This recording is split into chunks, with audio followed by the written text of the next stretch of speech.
Азык-түлүк баалары кескин түрдө көтөрүлүшү мүмкүн. Мындай пикирин Жогорку Кеңештин депутаты Садыр Жапаров өзүнүн соц тармактагы баракчасына жазды. Дүйнөлүк маалымат жана экономикалык анализ көрсөткөндөй, жакынкы күндөрдө өлкөдө азык-түлүктүн баалары кескин түрдө көтөрүлүп, кымбатчылык болушу ыктымал. Буга АКШнын долларынын курсу жана темир жол кызматтарынын акысынын жогорулашы себеп болуп жатат. Бул боюнча тиешелүү ведомстволор тарабынан алдын алуу иштери жүргүзүлүп, элге оорчулук жаратпай, кырдаалдан чыгып кетүүнүн жолун тарабышы керек деп жазылат. Белгилей кетсек, буга чейин базарлардагы азык-түлүктүн баалары кескин түрдө өскөнү кабарланган эле. Президенттикке талапкер Садыр Жапаров Конституциянын жаңы долбоору боюнча пикирин билдирди. Анын кайрылуусу Facebook социалдык тармагына жарыяланды. Урматтуу кыргыз элим, урматтуу кыргызстандыктар. Мамлекетибиздин жана мамлекеттүүлүгүбүздүн тагдырын чечүүчү учур келди. Биз мамлекетибизди өнүктүрүп, алдыга жылабызбы, же биротоло жок болобузбу?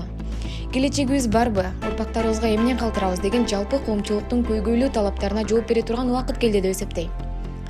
Кыргыз Республикасынын 1993 жылдын 5-майында кабыл алынган Конституциясында жана андан кийин өзгөртүү, толуктоолор менен кабыл алынган конституциялардын редакцияларында Конституциянын жаңы редакциясы, ошондой эле Конституцияга өзгөртүүлөрдү жана толуктоолорду киргизүү референдум аркылуу кабыл алынат деп жазылган эле.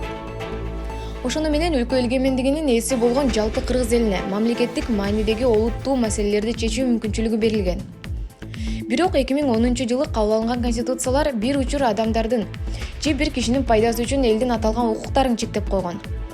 Тактап айтканда, 2010 жылдын кабыл алынган конституциясынын 114-беренесинде конституцияга өзгөртүү киргизүү гана мүмкүнчүлүгү каралып, ошол эле убакытта толуктоолорду киргизүүгө же жаңы редакцияны кабыл алууга бөгөт коюлуп калган. Муну менен кыргызстандыктардын өз алдынча эгемендүү мамлекет катары калыптанып, андан ары өнүгүп өсүшүнө токскоолдук жаралып калган. Буга акыркы 10 жылдагы жашоо турмушубуз далил болду. Кыргызстандын шоопурлар, жан сакчылар жана ушул сыяктуу 1-3 адамдын башкарып келди. Алардын кесибинен кече жакындагы элдин толкундоолор келип чыккандыгы жалпыга маалым. Ал эми элдин талабы эмнеде? Албетте экономиканы көтөрүү, элдин социалдык муктаждыгын жоюу, мыйзамдуулукту орнотуу жана ошондой эле башка орчундуу маселелерди чечүү. Жалпы кыргызстандыктардын талаптарын аткаруу үчүн жаңы конституциянын кабыл алуунун зарылчылыгы келип чыкты. Анткени 2010 жылдык кабыл алынган конституция менен биз мындан ары жашай албай тургандыгыбызды жогоруда айтылган 10 жылдык турмуштук тажрыйбабыз даана көрсөттү. Жогорку Кеңеш 17 ноябрда коомдук талкууга жаңы конституцияны кабыл алуу үчүн референдум 2021 жылдын 10 январында өткөрүү тууралуу мыйзам долбоорун сунуштады. Тактап айтканда, депутаттар референдумду президенттик шайлоо менен чогуу өткөрүү сунуштап жатышат. Учурдагы конституцияга ылайык, башкы мыйзамга өзгөрүүлөрдү киргизүү үчүн 80ден кем эмес депутат демилгелей алат жана ошондо гана мыйзам долбоору референдумга коюлушу мүмкүн. Бирок мыйзам долбоорунун авторлорунун бири делген Ата Мекен фракциясынын депутаты Эмил Токтошов демилгечи катары кол койбогондугун билдирди.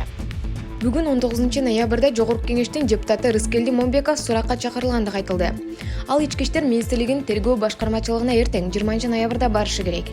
Маалыматка ылайык, чакыруу кагазында Момбеков күбө экендиги жазылган.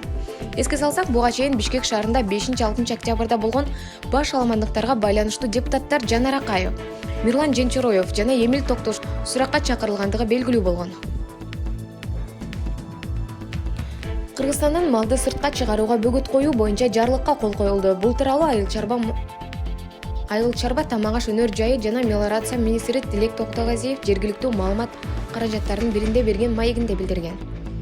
Биздеги маалымат боюнча азыр Өзбекстанга мурункуга салыштырмалуу 10 эсе көп мал өтүп жатат. Бирок сыртка мал чыгарууга бөгөт коюу боюнча жарлыкка азыр эле кол коюлду. Себеби ички рыноктогу мал менен камсыздай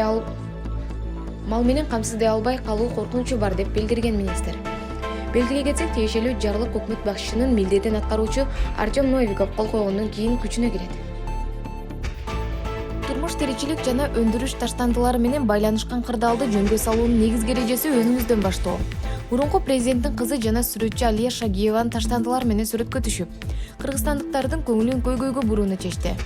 Анын айтымында, Кыргызстандагы таштандылар көбөйүп жатат жана кырдаал адамды ойлондурат. Ошондой эле сүрөтчү таштандылары туура тазалоого жардам берген ыктыярчылар жөнүндө да сөз кылды. Алар таштандыларды туура таштоого жардам берген. Биздин планетага анча зыяндуу эмес тиркеме түзүштү. Анын үстүнө такси сыяктуу эле таштанды таштоо үчүн унаа келе алат. Алар өз баракчасына пластикти кантип бөлүп алуу керек, батарейкаларды кайда тапшыруу керектиги жөнүндө сүйлөшүшөт. Көпчүлүгүбүз үчүн бул жат көрүнүш. Бирок мисалы Германияда 5 жыл мурун таштандыларды бөлүү ар бир адамдын расмий милдети болуп калган, деп айтылат басылманын сүрөттөмөсүндө.